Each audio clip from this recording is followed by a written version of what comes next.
Saya Ahmad Iqbal bin Rohisan. Assalamualaikum warahmatullahi wabarakatuh. Saya Muhammad Arif bin Abdullah. Assalamualaikum, saya Hanif Adam bin Hazizu. Assalamualaikum warahmatullahi taala wabarakatuh. Saya Syah Daniel bin Rasidi. Pendahuluan pluralism agama. Apakah yang dimaksudkan dengan pluralism agama? Istilah pluralism berasal daripada bahasa Inggeris iaitu plural yang merujuk kepada kewujudan lebih daripada satu entiti atau agama. Fahaman pluralism membawa kepada setiap agama mempunyai persepsi, respon dan pandangan yang berbeza terhadap Tuhan, kebenaran mutlak atau God the Absolute Truth. Justru itu, salah satu amalan pluralism adalah dengan menyebarkan perkara-perkara yang baik dan menunjukkan amalan yang positif kepada semua penganutnya. Juga cuba menyamaratakan dari segi hal berkaitan dengan agama. Terdapat beberapa fahaman yang wujud semasa keberadaan pluralism agama. Yang pertama adalah exclusivism. Fahaman ini menyatakan bahawa terdapat hanya satu agama yang mempunyai kebenaran mutlak, manakala agama-agama lain adalah palsu. Yang kedua adalah inclusivism. Fahaman ini menyatakan bahawa wujudnya satu agama yang membawa kebenaran mutlak, manakala agama-agama lain sebahagian daripada kebenaran mutlak itu. Dan yang terakhir adalah pluralism agama itu sendiri.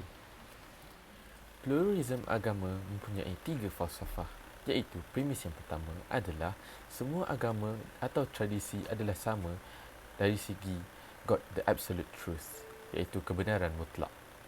Premis yang kedua adalah semua agama menjanjikan keselamatan kepada semua penganutnya. Dan yang premis yang terakhir adalah premis yang ketiga, menyebut bahawa semua agama mempunyai maklumat yang terhad tentang kebenaran mutlak atau God the Absolute Truth. Oleh yang demikian, tiada siapa yang layak menafikan bahawa agama lain maupun agamanya adalah mutlak. Seterusnya kita pergi kepada faktor penyebaran pluralism agama. Sebagaimana yang kita tahu, penyebaran pluralism agama zaman kini semakin berleluasa. Oleh itu, terdapat beberapa faktor yang menyumbang kepada perkembangan pluralism. Faktor yang pertama ialah penyebaran melalui kursus kepimpinan dan pengurusan. Kursus kepimpinan dan pengurusan mempunyai elemen-elemen pluralism agama yang menyebabkan kursusnya diharamkan oleh Mufti Wilayah Persekutuan Wan Zahidi bin Wan Teh pada 17 Jun 2010. Pengharaman tersebut berlaku kerana terdapat 10 ciri-ciri penyeluruhan dalam kursusnya. Antaranya ialah mempunyai fahaman yang bersandarkan kepada liberalisme dan pluralism. Pada tahun 2010, Muzakarah Khas Jawatankuasa Fatwa Majlis Kemasaan bagi Hal Ehwal Agama Islam telah melakukan semakan kepada kursus ini dan Muzakarah bersetuju untuk memutuskan bahawa kursus ESQ Leadership Training boleh dilaksanakan di Malaysia tetapi bersyarat, iaitu dengan pengawasan sepenuhnya oleh panel syariah yang dilantik oleh ESQ.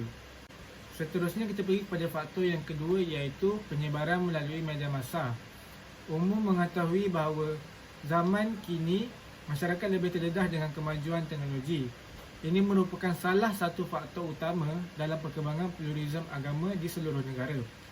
Antara contoh media massa yang diperkatakan ialah media cetak seperti akhbar, majalah dan buku, manakala media elektronik seperti televisyen, radio dan internet. Selain itu, kita pergi kepada faktor yang ketiga, iaitu penyebaran melalui ajaran keagamaan. Pluralism agama juga disebarkan melalui ritual keagamaan yang telah difatwakan sesat. Salah satu ajaran keagamaan yang telah difatwakan sesat ialah ajaran Arifin Muhammad yang terkenal dengan ajaran Ayah Pin atau juga dikenali sebagai Kerajaan Langit Ayah Pin. Ayah Pin telah memperkenalkan ajaran yang mempromosikan semua agama mempunyai kebenaran yang sama dan setiap orang berhak untuk mengamalkan agama dengan cara tersendiri. Oleh sebab itu, ajaran ini telah difatwakan sesat oleh Kerajaan Negeri Terengganu pada 4 Disember 1997. Akhir sekali, faktor yang terakhir ialah penyebaran melalui badan-badan bukan kerajaan atau dipanggil NGO. Malaysian Interfaith Network merupakan antara salah satu badan-badan bukan kerajaan yang memainkan peranan dalam penyebaran pluralisme agama. Selain itu, Institut Kajian Dasar juga memainkan peranan dalam mengembangkan pluralisme agama. Dengan kewujudan Institut Kajian Dasar, lahirlah badan pemikir muda intelek, antaranya ialah Komuniti Jalan Telawi. Assalamualaikum. Sekarang saya akan menyambung pembentangan kumpulan saya ini dengan menerangkan tentang isu semasa di Malaysia yang boleh dikaitkan dengan fahaman pluralisme. Sebenarnya banyak isu-isu yang telah berlaku dalam kebelakangan ini yang boleh kita kaitkan dengan fahaman pluralisme. Pertama ialah isu kebebasan beragama. Antara dasar ataupun perjuangan paling besar mereka yang berfahaman pluralisme adalah kebebasan beragama. Mereka mahu semua orang bebas untuk memilih agama masing-masing. Mereka mahu semua agama disamakan taraf mereka. Di Malaysia, isu tentang kebebasan beragama ini timbul apabila golongan yang berfahaman pluralisme telah memetik perkara 11 dalam Perlembagaan Malaysia, iaitu perkara kebebasan beragama. Mereka menyatakan bahawa semua orang sepatutnya bebas untuk memilih agama masing-masing. Dengan itu, mereka mempertikaikan kenapa umat Islam di Malaysia tidak dibenarkan untuk menukar agama. Mereka juga mempertikaikan kenapa agama lain tidak boleh disebarkan sama seperti agama Islam. Bagi mereka, sepatutnya semua orang bebas dalam memilih agama masing-masing dan semua agama sepatutnya sama dia punya taraf seperti agama Islam. Perkara ini sangatlah bahaya untuk umat Islam di Malaysia kerana jika ia betul-betul direalisasikan, agama Islam akan direndahkan kedudukannya dan boleh jadi ramai orang Islam di negara kita yang kurang diberi pendedahan akan menukar agama sesuka hati. Tentang perkara 11 dalam Perlembagaan Malaysia, silap mereka yang berfahaman pluralisme ini ialah kebebasan yang dimaksudkan bukanlah kebebasan yang mutlak ataupun kebebasan yang sebebas-bebasnya. Sebenarnya, kebebasan dalam Perlembagaan Malaysia itu ialah kebebasan untuk agama lain diamalkan dan diajarkan untuk pengikut mereka sahaja. Agama Islam akan tetap menjadi agama rasmi negara kita ini. Isu kebebasan beragama ini menjadi lebih besar apabila ada tokoh-tokoh kenamaan dari negara kita sendiri yang telah menyokong apa yang difahamkan oleh gerakan pluralisme ini. Antaranya ialah Chandra Muzaffar, Zainah Anwar dan Hashim Kamali. Chandra Muzaffar telah mempertikaikan fatwa yang dikeluarkan oleh Majlis Agama Islam Selangor. Chandra Muzaffar berpendapat bahawa perkara 11 dalam Perlembagaan Malaysia ialah kebebasan yang mutlak untuk semua orang untuk memilih agama. Untuk Zainah Anwar pula, beliau telah membuat statement bahawa semua orang termasuk umat Islam mempunyai hak untuk menukar agama dan tidak wajar umat Islam diberi halangan untuk menukar agama di Malaysia ini. Dengan adanya tokoh-tokoh ini, mereka yang berfahaman pluralisme semakin berani menekankan bahawa semua orang bebas untuk memilih agama masing-masing. Dan isu kebebasan beragama di negara kita menjadi semakin berbahaya hari demi hari. Isu kedua yang kita dapat kaitkan dengan pluralisme agama ialah isu kalimah Allah. Isu ini telah timbul beberapa tahun yang lalu, namun ia kembali hangat pada tahun 2021. Isu penggunaan kalimah Allah ini bermula apabila ada golongan dari pihak Kristian telah mempertikaikan kenapa kalimah Allah, Baitullah, Solat dan Kaabah diharamkan oleh pihak agama lain untuk digunakan. Untuk pengetahuan semua, kalimah-kalimah tersebut telah diharamkan dalam Kementerian Dalam Negeri pada tahun 1986. Pengharaman ini tak lain dan tak bukan untuk mengelakkan salah faham. Golongan dari pihak Kristian itu mahu menggunakan kalimah Allah dan kalimah-kalimah lain tadi dalam penulisan mereka. Jadi, mereka seperti mahu menggunakan kalimah Allah berbanding kalimah Tuhan. Sebagai contoh, jika mereka mahu menyebut tentang Tuhan, yang mana Tuhan mengikut fahaman mereka, mereka tidak mahu menulis Tuhan. Mereka mahu menulis Allah. Isu ketiga ialah isu penubuhan Suruhanjaya Antara Agama ataupun Interfaith Commission IFC. Apakah Interfaith Commission ini? Pada 21 Ogos 2001, ada satu perundingan yang disepakati oleh pelbagai agama, iaitu Perundingan Malaysia Agama Buddha, Kristian, Hindu dan Sikh telah menghantar memorandum mereka untuk menubuhkan Suruhanjaya ini, iaitu Interfaith Commission. Interfaith Commission ini mereka punya visi adalah seperti untuk membincangkan hal-hal untuk mengharmonikan semua agama di Malaysia. Ia hampir serupa dengan pluralisme, iaitu semua agama boleh jadi benar dan tiada agama yang hak ataupun mutlak. Dengan penubuhan Suruhanjaya ini, ia boleh menyebabkan semua agama disamakan taraf mereka dan agama Islam tidak menjadi agama rasmi negara kita. Dengan itu, penubuhan Suruhanjaya ini telah mendapat tentangan yang sangat besar dari NGO dan masyarakat Malaysia. Isu keempat dan terakhir ialah isu Perjanjian International Covenant ataupun ICET. Mari kita pelajari apa itu ICET. ICET ini adalah satu undang-undang di bawah Pertubuhan Bangsa-Bangsa Bersatu ataupun PBB yang menolak semua penindasan dan diskriminasi dari sudut ekonomi, sosial dan hak asasi manusia. Mana-mana negara yang menandatangani perjanjian ini akan mengikut undang-undang yang dikeluarkan oleh PBB ini. Ia adalah satu undang-undang yang akan menghapuskan sebarang diskriminasi terhadap ekonomi, sosial dan hak asasi manusia.